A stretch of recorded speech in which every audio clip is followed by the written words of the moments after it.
최경영의 최강 시사.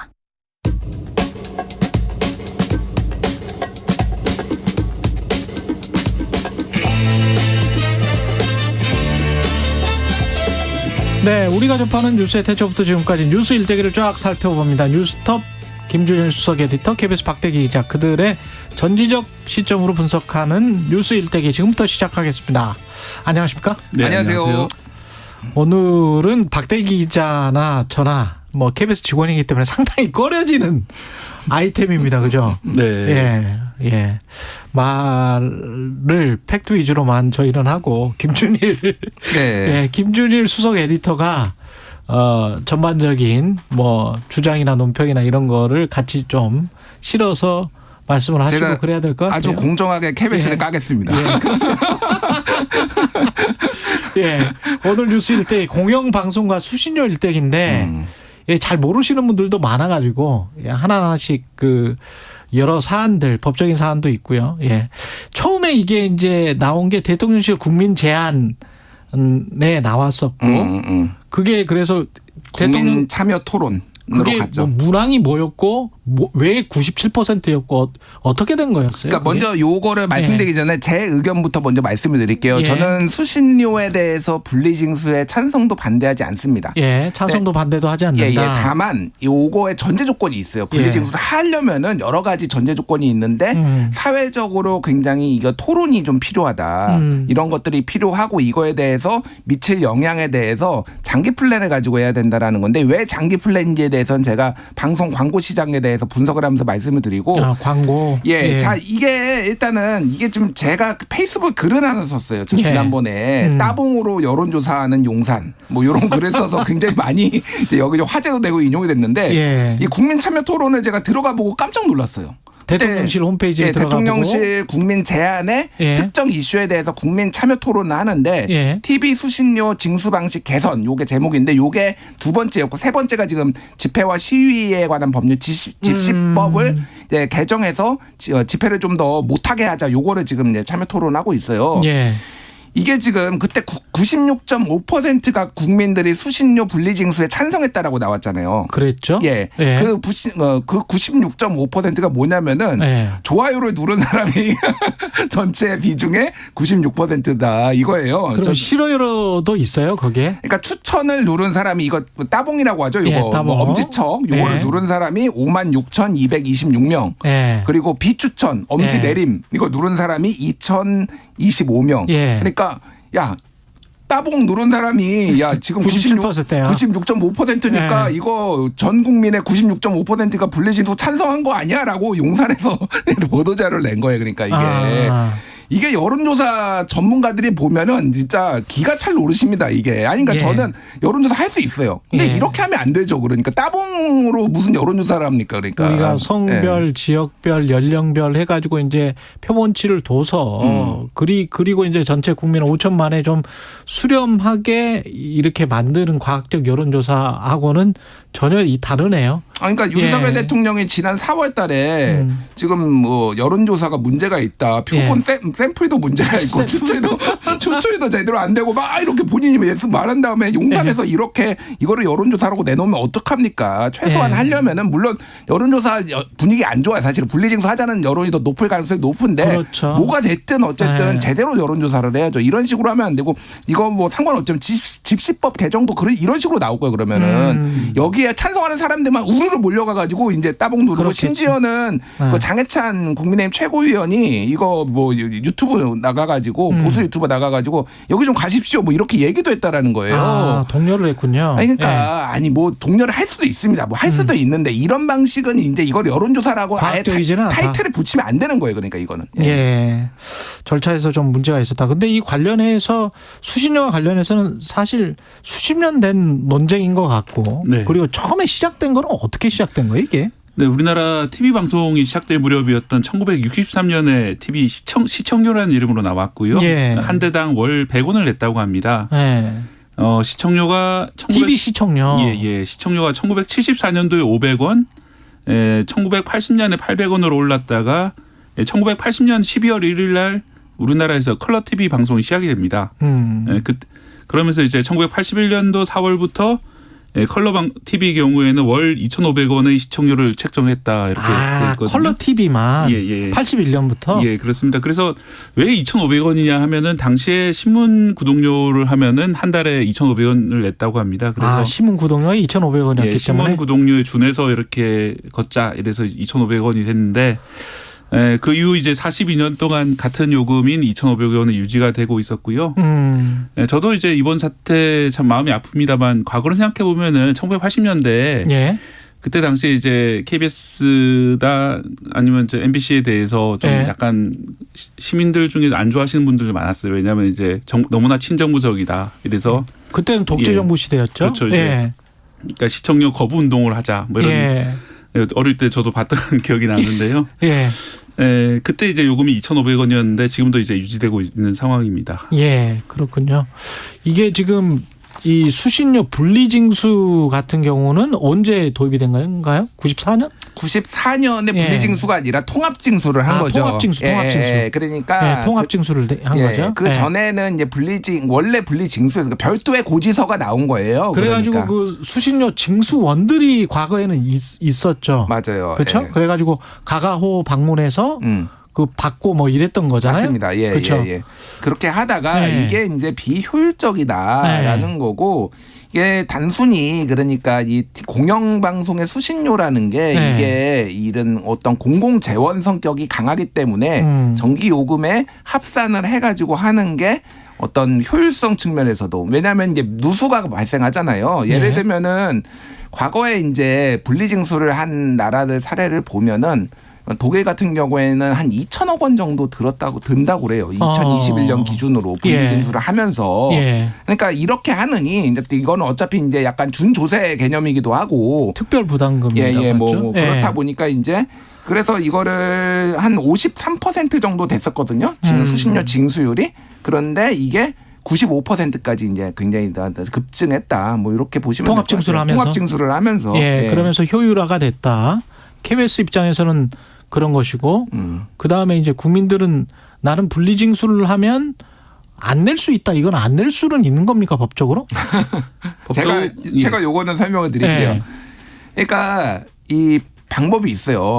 제가 이 KBS에 나와서 수신료 안 내는 법을 제가 방송하는 게 맞는가 이런 건데 특별 부담금이라는 게 법적으로 돼 있으니까 안 낼 수는 없을 거는 같은데. 아니 그러니까 이거예요. 내가 이거는 TV 수상기라고 하죠. TV 수상기에 부과되는 거예요. 그렇지. 그러니까 내가 TV가 없습니다라고 이제 주장을 하면 되지. 그러면은 불시에 방문을 합니다. 갑자기 KBS 직원분인지 아닌지 모르겠는데 징수원 뭐 업무 관련되는 분이 똑똑똑해가지고 집에 자 TV가 있는지 없는지 제가 확인하겠습니다. 그래서 와요. 아니 안 열어주면 되잖아. 주거 침입인데. 그러니까 한 번만 그런 게 오는 게 아니라 한 두어 번 와요. 그래서 진짜 없네. 잠깐 감춘 게 아니네. 이렇게 되면은 귀찮아서 이게 빠져요. 그런데 이제 이렇게까지 정말로 해야 되나. 이제 그래서 사람들이 너무 귀찮은 거지. 야 그래 2,500원 정도는 낼 수 있는 거 아니야? 뭐 이렇게 하니까 사실 안 하는 건데 정말로 진짜 내기 싫으신 분은 그렇게 하시면 돼요. 우리 집에 TV가 없다라는 거를 본인이 여러 차례 입증을 하시면 됩니다 지금. 근데 이런 논리도 있지 않아요? 나는 IPTV랄지 뭐 케이블 TV를 통해서 뭐 보는데 공중파를 통해서 지상파를 통해서 보는 사람이 요새 어딨냐. 과거에는 이제 공중파 지상파 안테나가 TV에 있었어요. 기억나시겠지만 그런 게 근데 이제 인터넷이 발달해 가지고 근데 이제 그런 것들은 한 10,000원씩 된단 말이죠.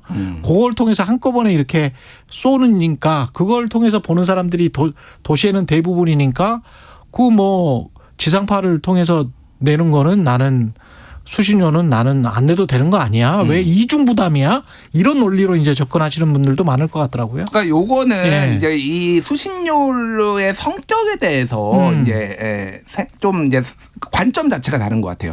정의 자체가 다른 거죠. 지금. 정의 자체가 다른 거예요. 그러니까 한쪽에서는 나는 넷플릭스 OTT 보는데 이거 이렇게 이거는 KBS는 안 보는데 내가 왜 내? 라고 하는 거가 있는 건데 공영방송의 이제 존재 이유 뭐 이런 거죠. 그러니까 공영방송은 다른 상업방송이나 이런 데서 못하는 것들을 해야 되는 거고 이를테면 재난주간 방송이고 뭐 여러 가지 이제 하는 게 있잖아요. 좀 말씀드리면 장애인 방송이라든지 뭐 그다음에 해외 교포들을 위한 방송이라든지 여러 방송들이 있죠. 그러니까 실제로 채널 수가 굉장히 많습니다. KBS 같은 그거를 경우는. 예. 유지하기 위해서 이거는 사회의 공공선이라는 관점인 거죠. 그러니까 그렇게 해서 이제 부담을 하는 거고 또 하나는 점점 이제 이런 OTT나 이런 게 늘어나고 상업 방송이 늘어날수록 이 영역이 더 지금 해외를 봐도 축소되고 있다라는 거예요. 그러니까 이 영역을 하기 위해서 오히려 세금을 늘려서 세금을 넣는 국가들도 있습니다. 유럽 국가들에는 아예.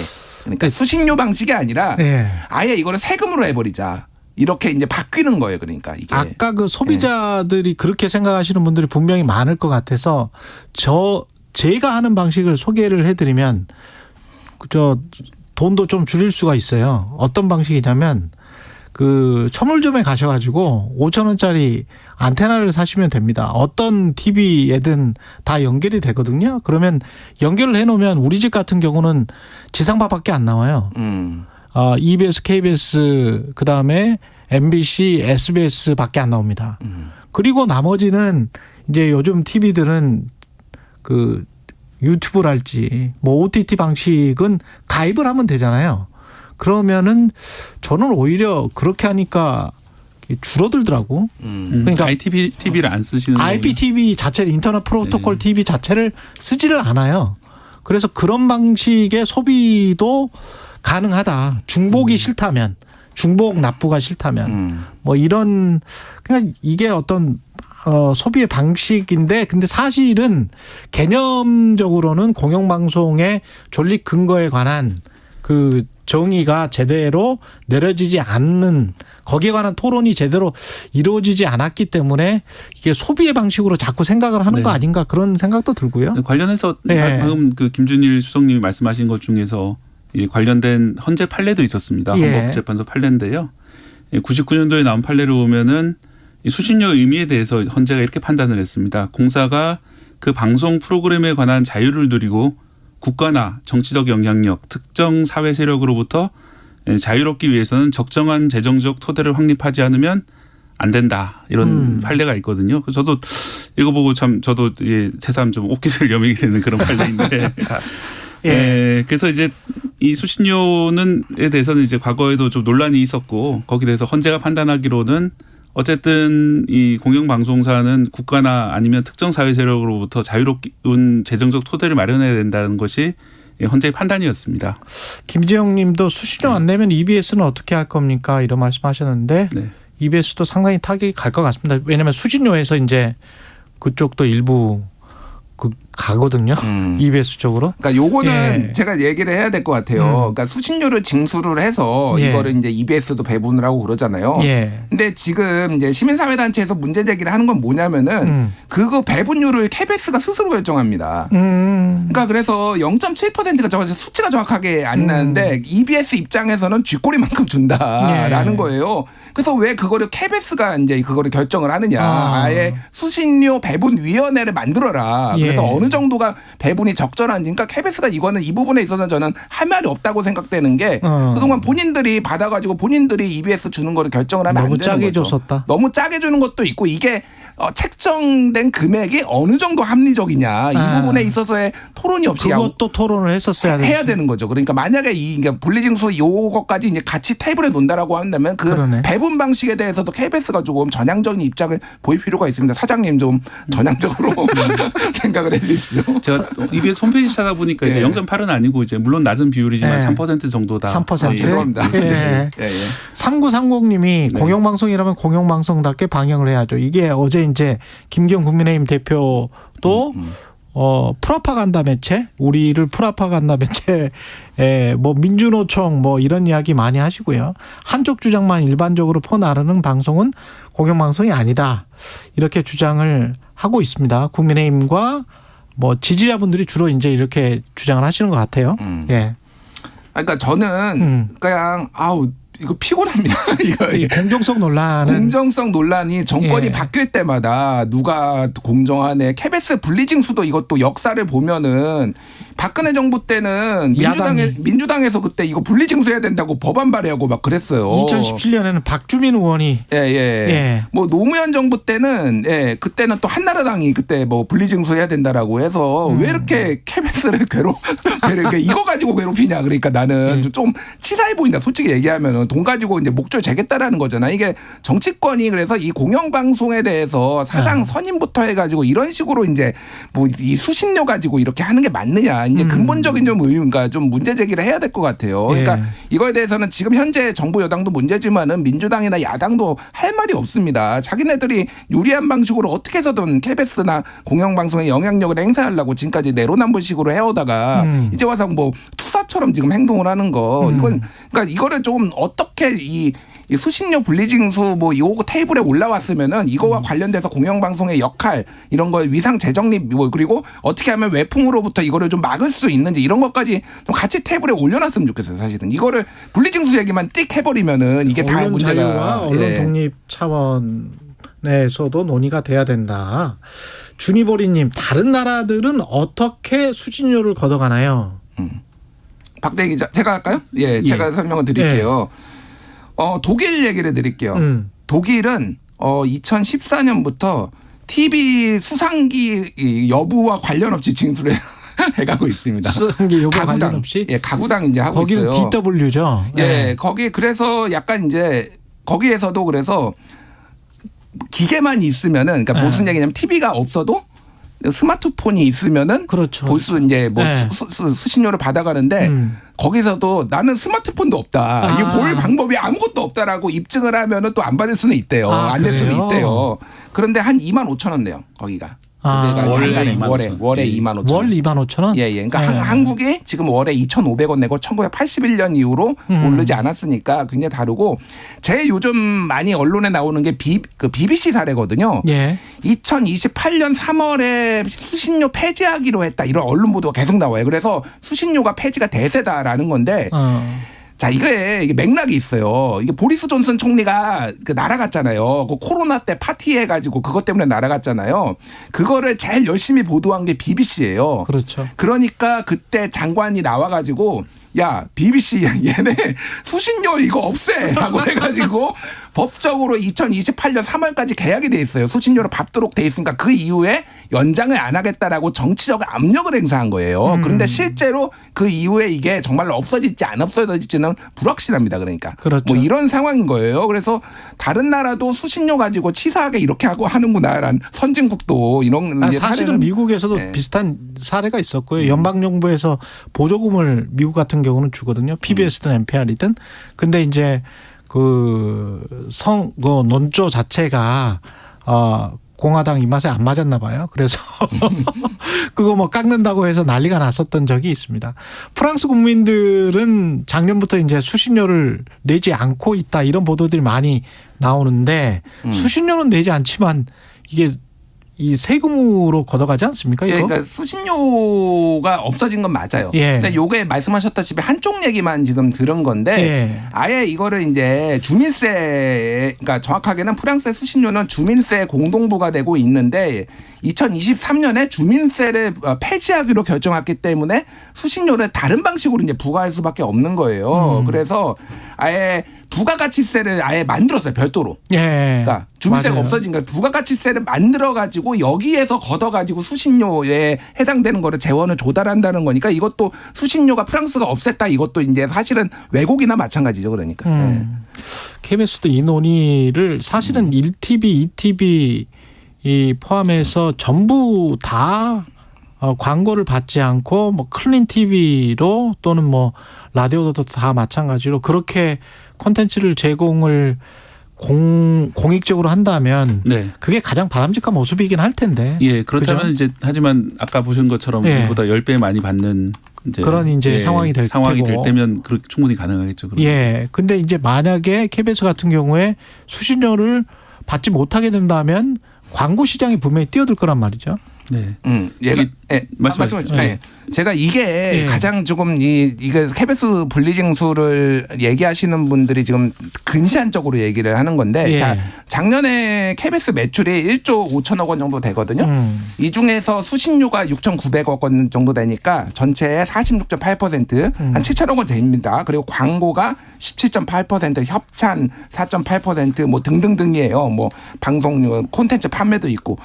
자, 그런데 만약에 분리징수를 하게 되면 현재 7천억 원 작년에 걷었잖아요. 이게 KBS의 추산으로는 1,000억 원까지 떨어질 수 있다라는 거예요. 그럼 7천억 원에서 1,000억 원 빼면 6천억 원이잖아요. 예. 6천억 원을 어떤 방식으로든 KBS는 지금 메울 수밖에 없어요. 그러니까 어떤 식으로. 그러면 어떻게 되느냐. 방송 광고 시장에 이제 제대로 뛰어드는 거예요. 지금 KBS ETV 같은 경우에는 공식적으로는 이제 협찬성 광고 아니면 캠페인성 광고만 이제 받는 걸로 돼 있거든요.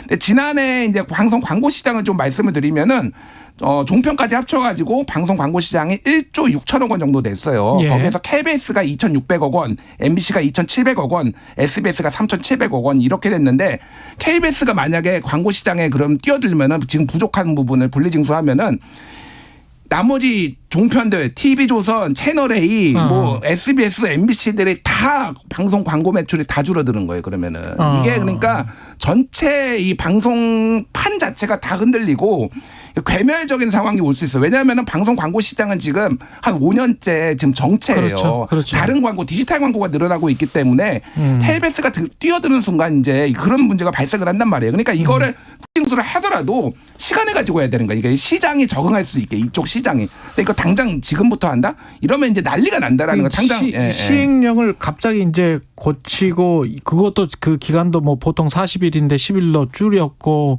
시행령 개정은 이미 입법 예고했고 방통위가 이렇게 막 서두르는 거에 진짜 정치적인 의도가 없는지 그런 것도 좀 살펴봐야 될 것 같은데 절차적으로도 좀 이상한 거 아니에요? 원래 5명이었는데 네. 지금 3명만 있는 상태에서 그냥 2대1로 그냥 쭉 지금 가는 거잖아요. 그러니까 최민희 의원이 방통위원회 적절하냐 예. 이렇게면은 좀 중립적인 인사냐에 대해서는 논란이 있을 수 있는데 최민희 의원이 민주당에 추천한 지 3달이 됐는데 임명을 안 합니다. 지금 이유가 없어요. 그냥 임명을 안 하고 있어요. 왜 예. 그러느냐? 그러니까 여기에서 여당의 수적 우위를 정부 여당의 수적 우위를 만들기 위해서 예. 지금 하고 그렇게 임명도 안 하고 있다라는 얘기가 있어요. 그러면 방통위원장도 예. 면직 때 가지고 지금 사실은 대행인 체제잖아요. 대행이죠. 김효재 방통위원장 대행. 이게 이런 방식으로 지금 위원장도 없는데 이렇게 밀어붙이는 게 맞느냐라는 거고 지금 입법 예고 기간도 원래는 40일로 해야 되는데 이거 10일로 단축해 버렸어요. 그래서 이게 이제 시민단체에서도 지금 소송을 걸었고 지금 KBS에서도 지금 헌재에다가 지금 이게 가처분 신청 낸다고 하거든요. 이거 분리징수 관련해서. 예. 그러니까 저는 할 수도 있다고 보는데 사회적으로 이제 공론 조사를 통해서 이를테면 선거법 예. 제도 개편하듯이 근데 이런 식으로 해버리면은 다 지금 난리가 난 거예요. 그러니까 지금 왜 이런 식으로 빨리 처리를 하려고 하는지 거기에 정치적인 의도가 진짜 없는 것인지에 관해서는 이렇게 빨리 처리하려고 하는 측에서 좀 설명을 해야 될 것 같은데. 설명을 해야죠. 예. 뭐 근데 일설에 이제 뭐 얘기가 도는 거는 올해 가을에 9월에 공영방송을 다 손보겠다. 이거는 뭐 언론에도 썰들로 많이 나왔으니까 예. 총선 기사로. 앞두고 뭐 예. 그런 얘기들이 이제 나오는 거죠. 그러니까 그게 사실이 아니라고 한다라면은 이거에 대해서 절차적으로 더 단계를 밟아가면서 투명하게 해야 되는데 오히려 오해를 자초하고 있다. 공영방송 손보기 이제 이런 게 이제 얘기가 나오는 거죠. 예, 듣고 싶은 이야기만 듣고 진짜 프라파간다 공영방송을 원하는 것 아닌가 이런 질문도 할 수 있을 것 같습니다. 이런 질문이 왔네요. 박대기 기자님, 다양한 미디어 환경 속에서 공영방송에서는 앞으로 어떤 노력이 더 필요하다고 보십니까? 네, 사실 저는 이제 KBS의 가해지는 비판에 대해서도 저희도 귀담아 듣고 반성해야 될 부분이 분명히 있다고 생각을 그렇죠. 합니다. 예. 좀 더 공정한 방송이 되기 위해서 노력을 얼마만큼 해왔냐 뭐 여기에 대해서 저도 그렇게 반성이 되는 부분도 많이 있고요. 예, 그런 점뿐만 아니라 좀 다양한 그런 방송들 특히 이제 BBC 같은 경우에는 아이플레이어라는 걸 통해 가지고 이런 그 좀 시청자들에게 더 다가갈 수 있는 수상기가 아니라 다른 식으로 보는 사람들을 위해서 다가갈 수 있는 것도 많이 시도를 하고 있는데 네. 우리도 좀 다양한 방식으로 시청자들에게 뉴스를 전하는 또는 다른 콘텐츠를 전하는 방식을 만들어야 되는 게 아닌가. 그게 그 수신료 2,500원 을 내는 국민들에 대한 그 보답이 아닌가 생각이 듭니다. 그러니까 요거를 한마디 얘기해야 될 것 같아요. TV 중심으로 하다 보니까 헬스장에 30대 있는데 30대에 다 2,500원씩 부과를 해가지고 이게 뭡니까 이게. 예. 아이 좀 이런 꼼수 좀 하지 마세요 진짜. 그거는 예. 뭐 그렇죠. 이런 논의를 할 때 제대로 한번 그거는 한 업소에 한 번만 2,500원만 부과해야 될 것 같은데. 그러니까 많이면 아예 이런 업소에 대해서는 뭐 10,000원을 낸다. 뭐 이런 그렇지. 식으로 좀 특별한 규정을 만들든지 이거 곱하기 몇 해가지고 막 30대씩 맞아요, 해버리면 맞아요. 화가 안 납니까 이게. 예. 그런데 이게 언론이 질문을 못하는 방식, 언론 자유가 스스로 속박되는 방식으로 마치 광고주가 광고를 끊어버리거나 그리고 광고를 앞으로 안 줄 테니까 받으려면 어떻게 해, 이런 어떤 뉘앙스로 다가가거나 그렇게 일처리가 돼서는 안 되겠습니다. 예, 그거는 정말 조심해야 될 것 같고요. 예, 노래 들으면서 끝내겠습니다. 퀸의 레이디오 가가, 예, 들으면서 뉴스톱 김준일 수석 에디터, KBS 박대기 기자였습니다. 고맙습니다. 감사합니다. 예, 6월 21일 수요일 KBS 1라디오 최경영의 최강시사였습니다. 고맙습니다.